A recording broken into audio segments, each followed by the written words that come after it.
Hey guys, welcome back to my channel. ஒரே மாதிரி fish fry பண்ணி போர் அடிச்சா அப்போ இந்த வீடியோ உங்களுக்கு தான் சேவ் பண்ணி வச்சுக்கோங்க. இன்றைக்கி க்ரீன் ஃபிஷ் ஃப்ரை தான் பார்க்க போகிறோம்.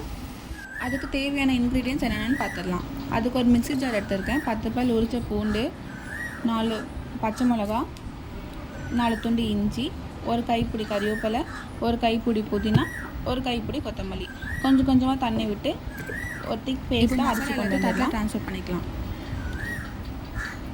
இப்போது தேவையான அளவு உப்பு, 1 ஸ்பூன் குழம்பு மிளகாய் தூள்,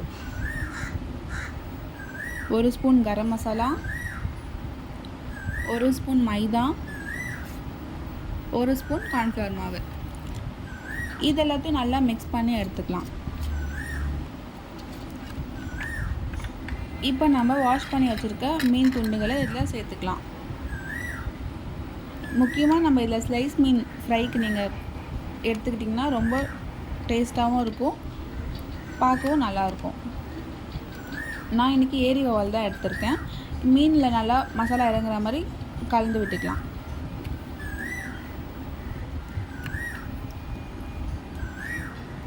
இப்போ மசாலா எல்லாம் நல்லா கலந்து விட்டாச்சு. இது அப்படியே 1/2 hour ஊறட்டும்.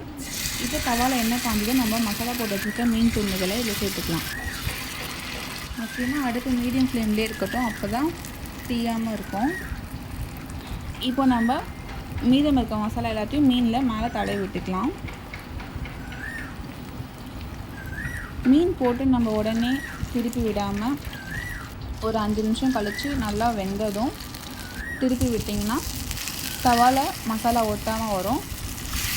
பாருங்கள், பார்த்தீங்கன்னா உங்களுக்கே தெரியும்.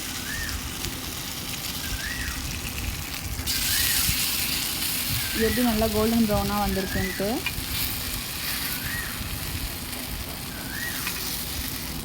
இந்த மாதிரி ட்ரை பண்ணி பாருங்கள், டேஸ்ட் ரொம்பவே நல்லாயிருக்கும். அதுக்கப்புறம் நீங்கள் இந்த மாதிரி தான் செஞ்சு பார்ப்பீங்க. அதிகமாக இந்த மாதிரி வீடியோஸ் பார்க்கணுன்னா என் சேனலை சப்ஸ்கிரைப் பண்ணுங்கள், லைக் பண்ணுங்கள், பெல் ஐக்கானை கிளிக் பண்ணிக்கோங்க. அப்போ தான் நான் போடுற வீடியோஸ் எல்லாமே உங்களுக்கு நோட்டிஃபிகேஷனில் காட்டும். சரி, அடுத்த வீடியோவில் பார்க்கலாம். பாய் பாய்.